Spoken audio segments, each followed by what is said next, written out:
The goal of this podcast is to help you break in and thrive in advertising. And we do that every single week by sharing the stories and advice of those rocking it on the other side. This could help you break into the industry, break through and find that next promotion, or even the marketers out there that are listening, looking to find their next agency partner. And this week we have on Pete Maiden. Who is Pete Maiden? Well, Pete Maiden is the founder and CEO of Convicts, which is a creative agency and a media company focused on impactful storytelling that infuses cultural innovation. So I got to tell you, what does that mean? Well, Convicts creates their own content. They produce it internally, and then they find brand partnerships as well as traditional ad campaigns. They have this rebellious ethos to craft culturally resonant campaigns and projects from offices in New York, Venice Beach, and Australia, the land down under. So I love what they do at Convicts. Aspiring advertisers can learn from his emphasis on passion-driven creativity, consistent action, and the integration of storytelling with strategic brand insights. You will learn a lot in this episode. What I think is so cool is how they have like these organizational procedures at Convicts to ensure that employees are heard and they can all pitch in on passion projects and produce them. You're going to want to connect with Pete. To do that, reach out to him on LinkedIn and reach out to me if you're struggling to connect with any of our past guests on LinkedIn as well, and I'll help make that connection. And as usual, if you like the show, please leave 5 stars on Spotify and Apple Podcasts. It goes a long way to help us grow. Now, on with the show. This is the Breaking and Entering Advertising Podcast. And as usual, I am your accomplice, Gino Schellenberger. Kick it, Mikey.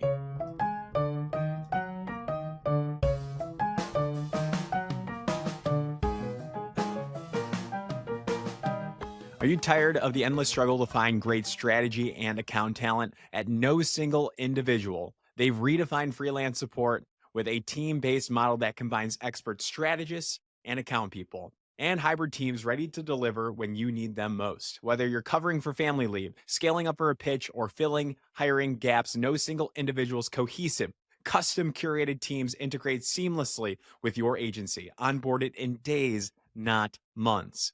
With experience spanning agencies of all sizes, no single individual is here to help great teams do great work. Ready to strengthen your talent brain trust? Well, visit nosingleindividual.com today. All right, Pete Maiden, welcome to the Breaking and Entering Advertising Podcast. How are you doing today, sir? Well, thank you, Gino. It is 7 a.m. sun rising in Australia where I am today. Nice. Well, have a great day. Good morning to you, sir. Thank you. Excited to talk with you. What are you doing over there? We set up the company down here about 4 years ago. I originally grew up in Australia, was in America for 18 years, and then moved back here during the pandemic. I was in New York for 15 years, so I feel like I still can claim to be a New Yorker, and it's still my favorite place on earth, where you're sitting today. But our company is called Convicts. The name actually comes from the Australian history of I've got some convict blood in me from the old school history of Australia, and we kind of took that name and that spirit and what we call ourselves as troublemakers for a better world. So we're always looking for people, cultures, movements, and brand partners that we feel like are stirring up culture for the right reason. So it's very much, there's an Aussie accent to the company and the name, and we decided it was time to come down here a couple of years ago, and then we've really launched in this market over the last 12 months. So I've spent about half my time in America and half my time down here this year. Okay. All right. Exciting stuff going on. So you're the founder of Convicts. This is correct? Correct. Incredible. So I want to learn about you. I want to learn about Convicts. I want to learn about what it's like in Australia, what it's like to run business there, some of the clients you might be attracting, how you're doing that, and then your advice for students, the next generation, of advertising professionals, maybe some mid-level professionals, maybe the marketers out there. So how does that run a show sound to you, sir? Sounds good. Cool. So let's start out with you. So you grew up then in Australia. You were in New York for 15 years. But give us a high level of what you're up to today. What's your role at Convicts? Yeah. So as I said, I was born in Australia, moved to America to university when I was 18, and went to Berkeley in the Bay Area for 4 years. And then my first job out of college was at Rolling Stone magazine in New York. So that's what kind of got me to New York, and was my first career opportunity. I was really fortunate. Jan Wenner, the man who started Rolling Stone, became a mentor and friend, and kind of took an interest in helping me get a start. And the reason I bring it up is, like, I started in publishing, and when we started Convicts, it was with that in mind. Like, I'd been in publishing, and then ended up working in and out of agencies and as a freelance producer and director.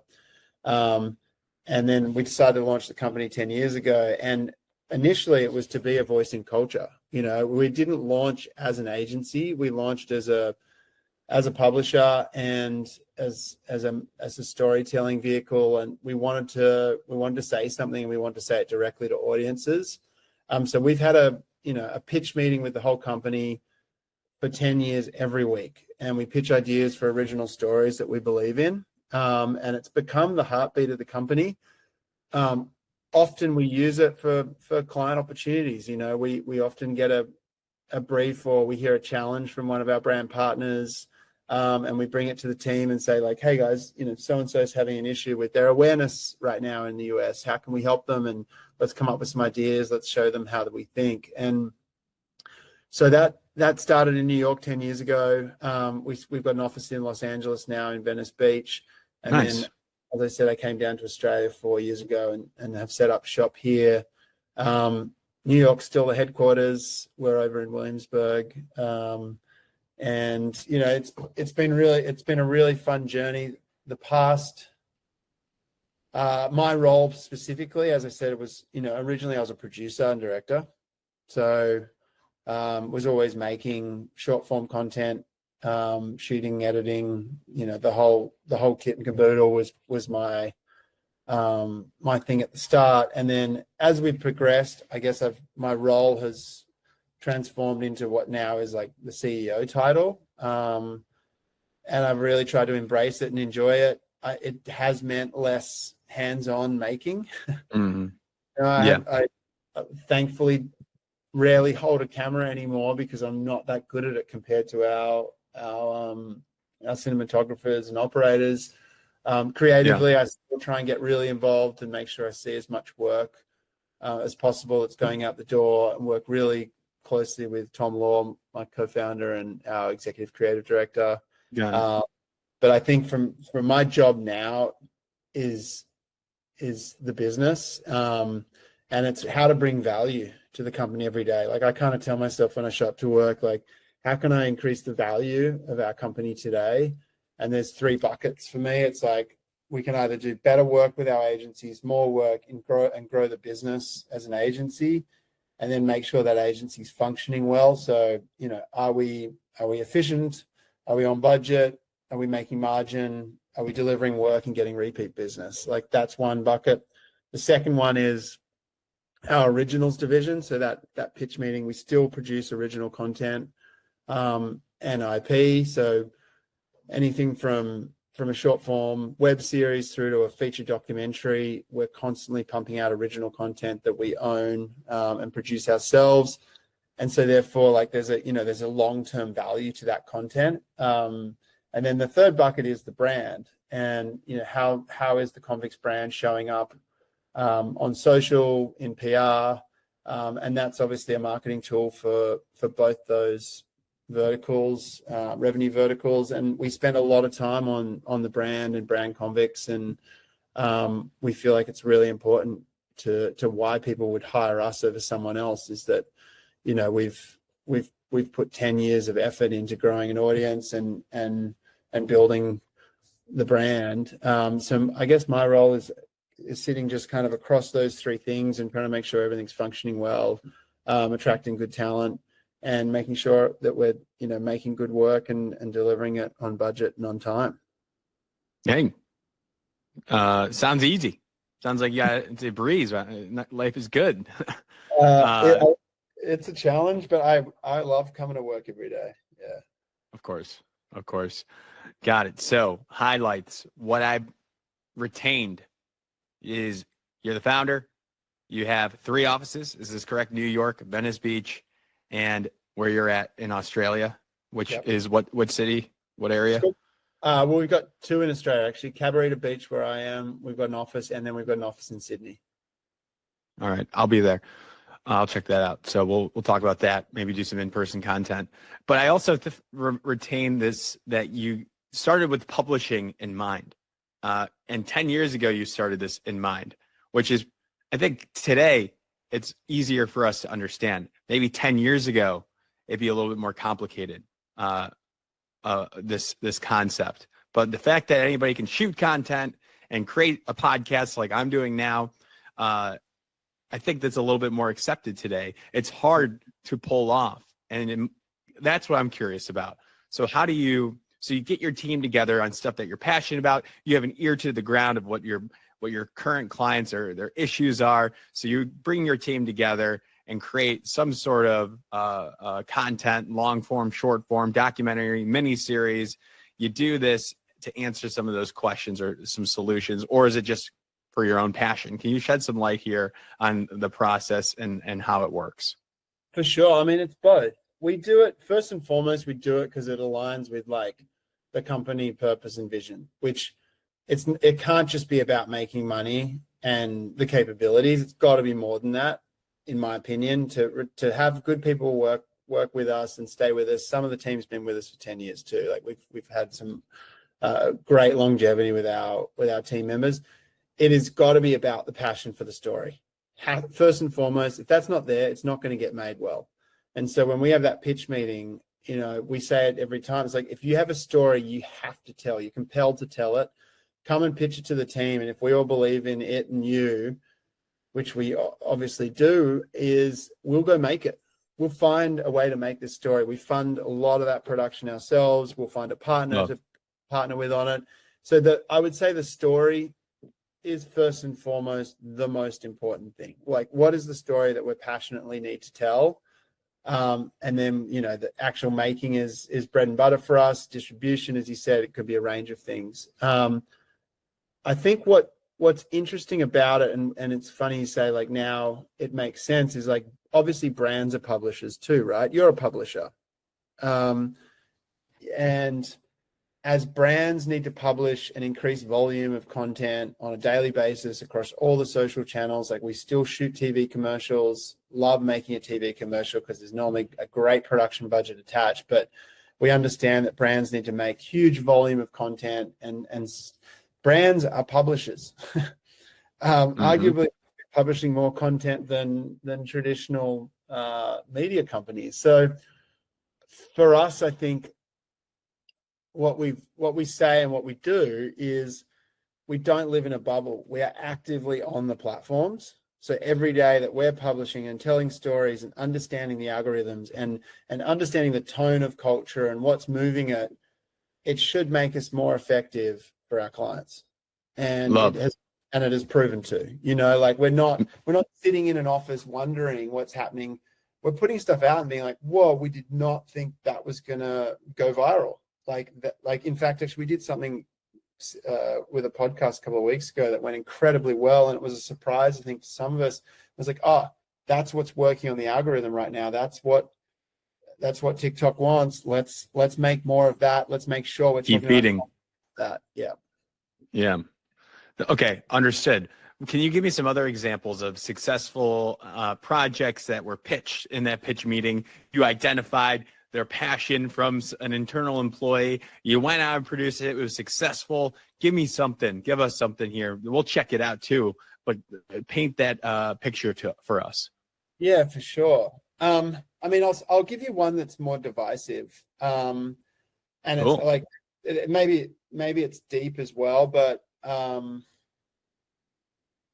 control, something that in America, I would say agencies, production companies, service businesses probably don't spend a lot of time talking about on their social channels. And our creative director woke up after one of the school shootings, sat down, was obviously, torn apart by what had happened, and wrote something and produced a really simple piece of creative campaign around gun control and some statistics, posted it, and within 24 hours, we're talking about, well over 1 million engagements on the piece of content. And, that's something that I mean, I'm not afraid to say it. Like, he was passionate about saying something around gun control that day. I feel like a lot of the time, our sorts of businesses are told not to speak up or speak about things that are divisive. And, we're not here to preach to anyone, what or they should or shouldn't believe in, but this was important to him, passionate to him. And, he pitched it to the team. We got behind it and said, yep, go for it. Let's do it. Of course. So that's an example. And okay, so I want to pause there for the listeners. It seems pretty natural, right? Like, if you're passionate about something, especially gun violence, and you want to, like, you're at an organization, some people might not realize the layers of bureaucracy at some organizations. Some of these large holding company owned agencies, you have to go through rounds of approval, and it goes all the way up, and the idea can get canceled or postponed.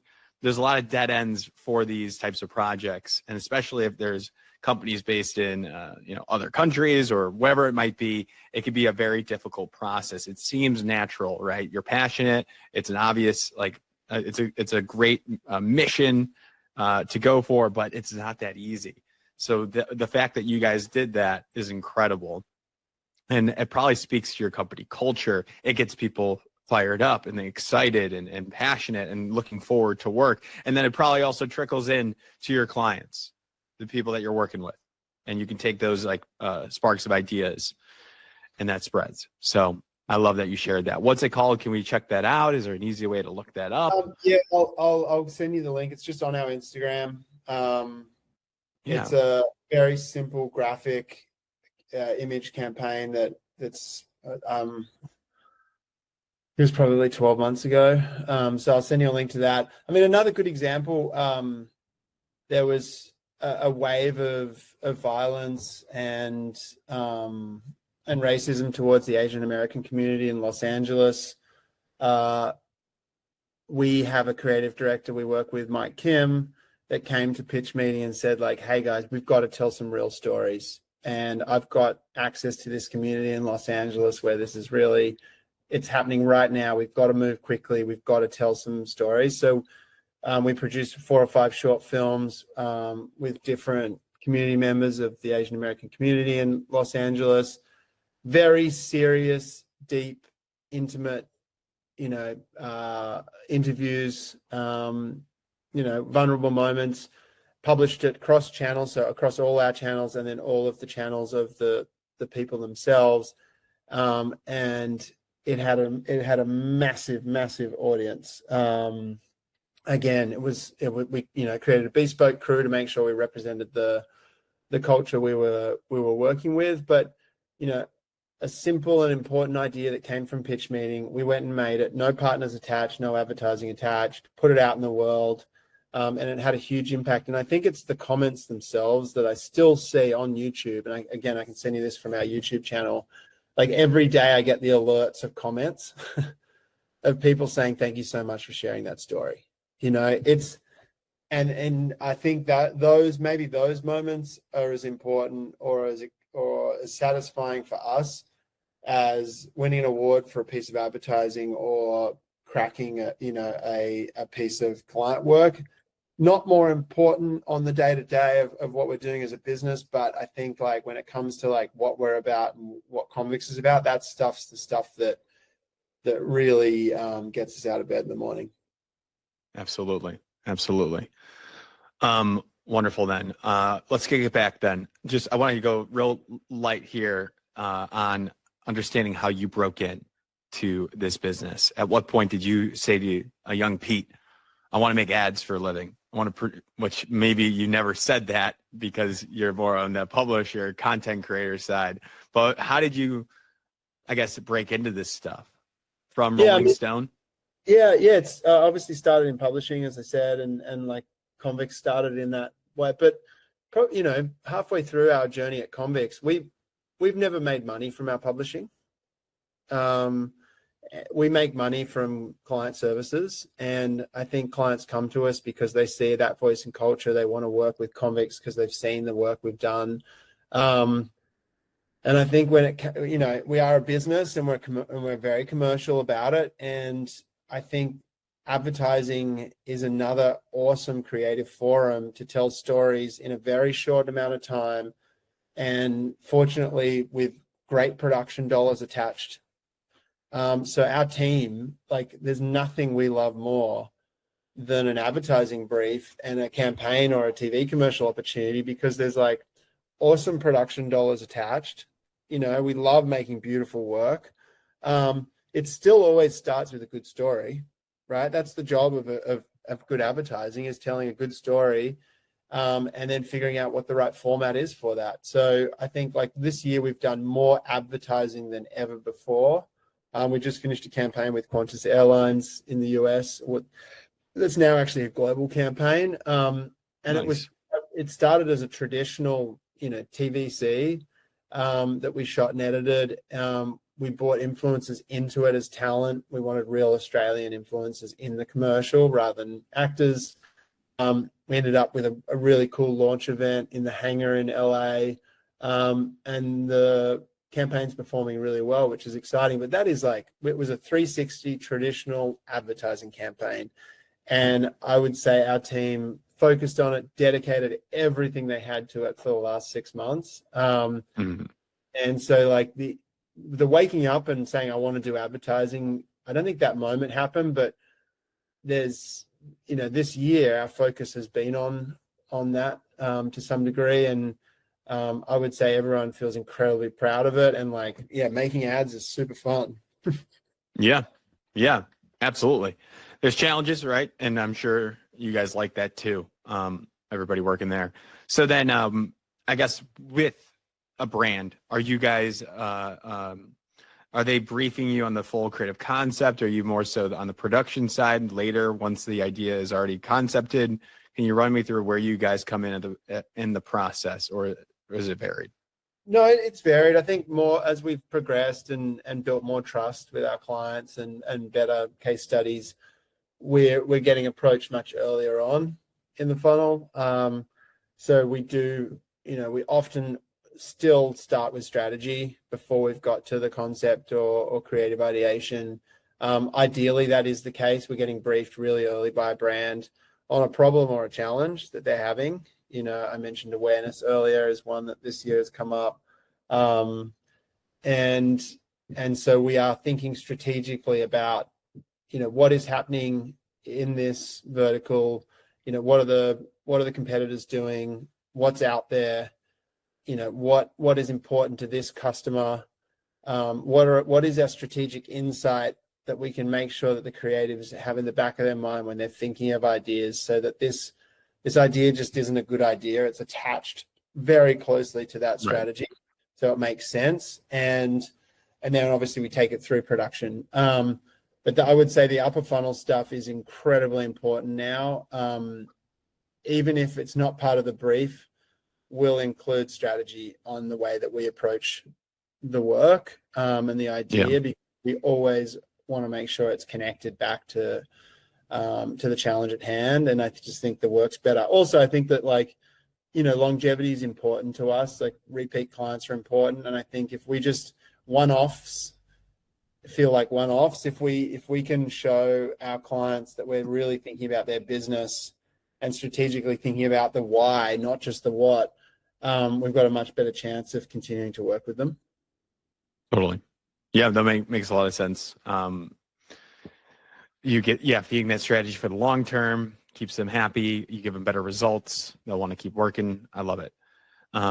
Then I guess then like, can you paint this picture and tell us like what type of people are you looking to hire at Convicts? Like what's the through line, the inherent DNA of most of the employees, or at least that you're trying to find when you're doing these interviews or looking for talent?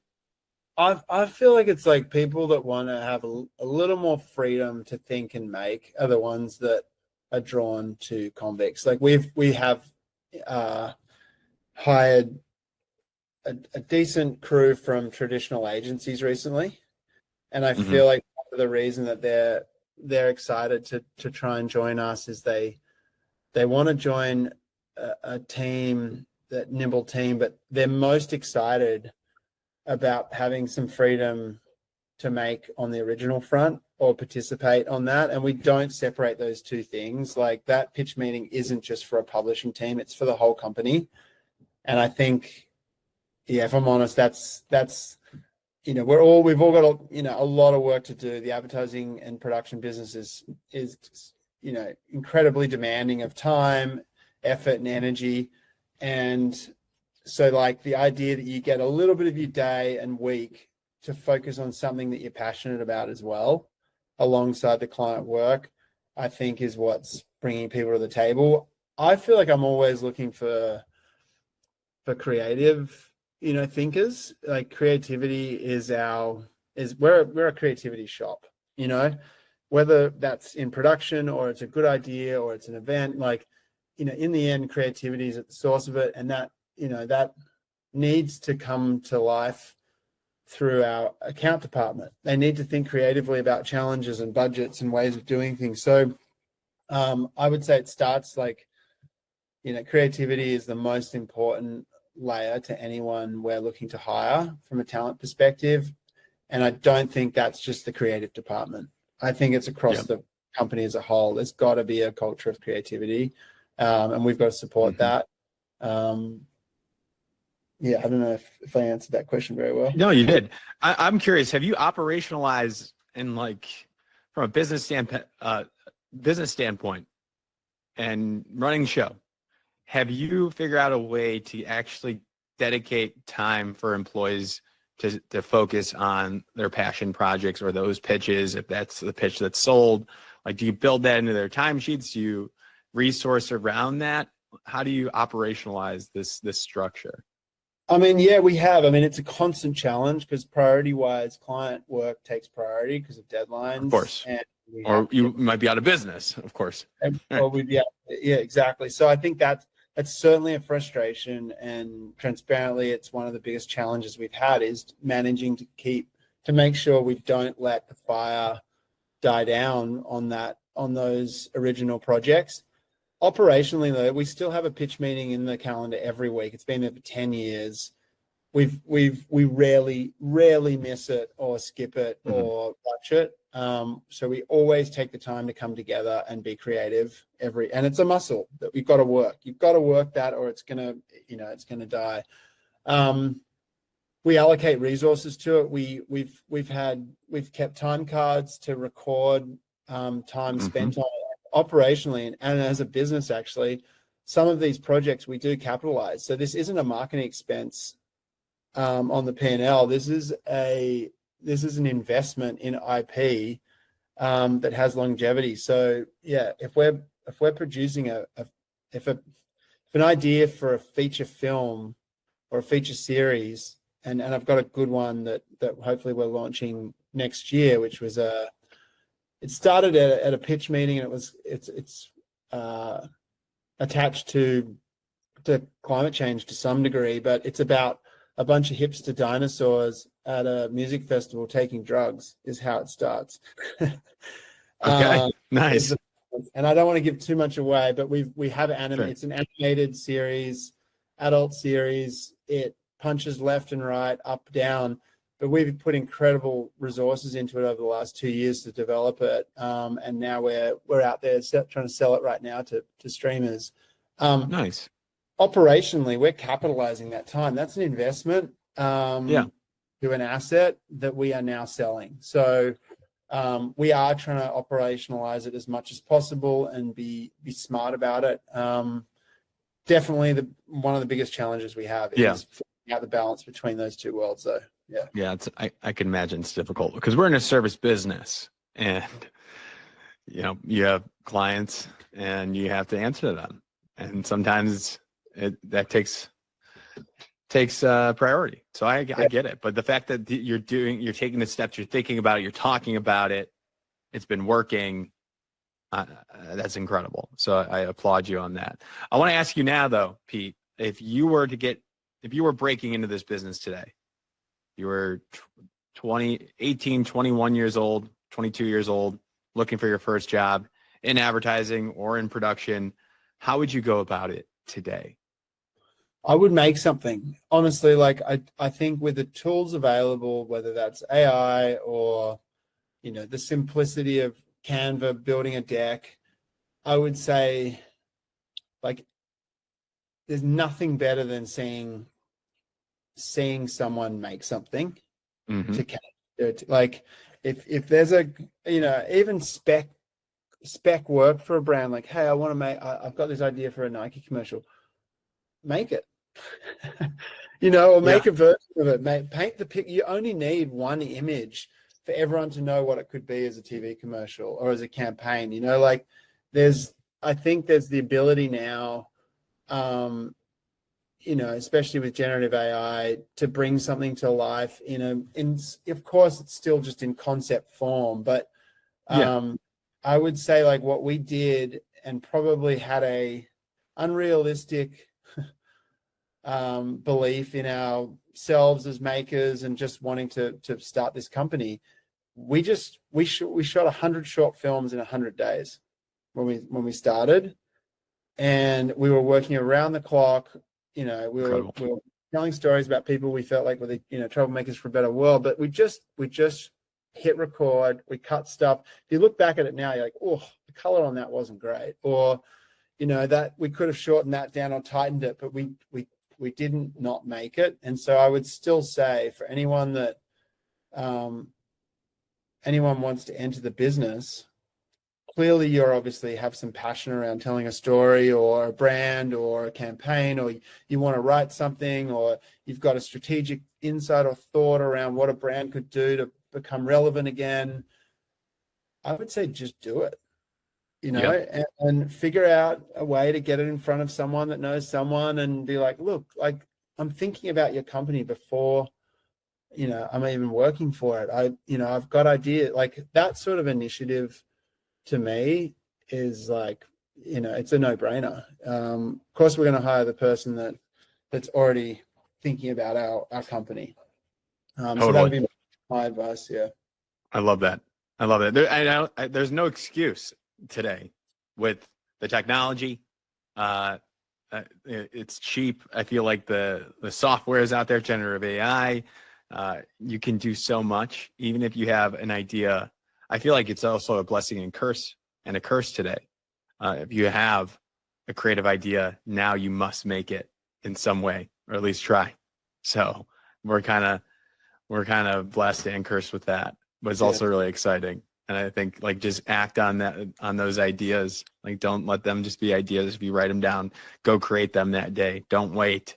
And, get a small team together, get your buddies, get an art director, a copywriter, whatever your complementary partner would be, or an editor or somebody in sound, find it. That's what we did with Breaking Entering. My friend was a SoundCloud rapper in high school, and I was like, well, he knows how to edit. So we started with him. He taught me. And here we are 350 episodes later. So I love cool. Like, there's so many, like, I was going to say the exact same thing, and then you just said it so beautifully. It's like, this podcast could have continued to be an idea, right, in a deck my forever. Gosh.